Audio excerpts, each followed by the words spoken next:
மலேசியாவின் தலைநகரமான கோலாலம்பூரில் KL சென்ட்ரலில் இருக்கிற ஹோட்டலில் 5 நாள் தங்கணும். மலேசியாவில் பார்க்க வேண்டிய இடமான கென்டிங் ஐலாண்டை பார்க்கறதுக்காக குடும்பத்தோடு பயணித்தோம். பல மலைகளுக்கு மேலே 12,000 ஏக்கருக்கு சொந்தமான கென்டிங் ஐலாண்டு 60 ஆண்டுகளுக்கு முன்னாலேயே தொடங்கப்பட்டிருக்கு.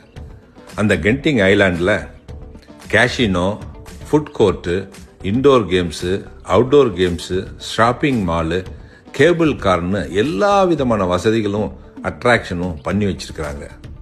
அவங்களுக்கு பிடிச்சதை போய் பாருங்க.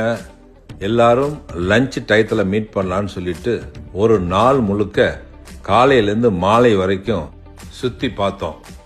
அந்த கென்டிங் ஐலாண்டில் எத்தனை பொழுதுபோக்கு அம்சங்கள் இருந்தாலும் கேபிள் காரில் உட்காந்துக்கிட்டு பல மைல்களுக்கு பயணித்து அந்த இயற்கையை ரசித்தது மனசுக்கு ரொம்ப சந்தோஷமாக இருந்துச்சு. இந்தியாவிலேருந்து மலேசியாவுக்கு போகிறவங்களுக்கு 2 வருஷத்துக்கு விசா தேவையில்லை, விசா ஃப்ரீ பண்ணியிருக்கிறாங்க. மலேசியாவை சுற்றி பார்க்கணுன்னு விரும்புகிறவங்க அரைவல் கார்டு மட்டும் முன்பதிவு செய்யணும். 72 மணி நேரத்துக்குள்ளே போய் பாருங்கள், என்ஜாய் பண்ணுங்கள்.